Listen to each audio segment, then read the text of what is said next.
যান দুর্ঘটনার হাত থেকে অল্পতে প্রাণে রক্ষা পেলেন ত্রিপুরার মুখ্যমন্ত্রী ডাক্তার মানিক সাহা। নির্বাচনী প্রচারে ত্রিপুরার মুখ্যমন্ত্রী ডাক্তার মানিক সাহা ওনার কনভয় নিয়ে জিরানিয়া যাওয়ার পথে এক বাইক আরোহী তার বাইক নিয়ে আচমকাই বাঁ দিক থেকে ডান দিকে চলে আসে। তখন ত্রিপুরার মুখ্যমন্ত্রী ডাক্তার মানিক সাহার কনভয়ের চালকের বুদ্ধিমত্তার কারণে বড় ধরনের দুর্ঘটনার কবলে পড়েননি ত্রিপুরার মুখ্যমন্ত্রী ডাক্তার মানিক সাহা।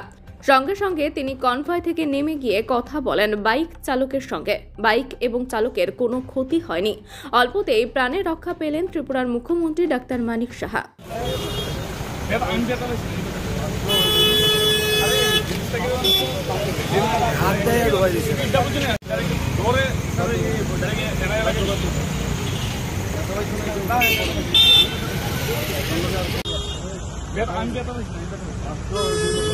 अरे जिनिसटा के एक्चुअली स्पीडটা বুঝুন एक्चुअली স্পিডটা দেখছি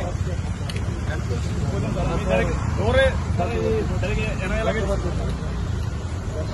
না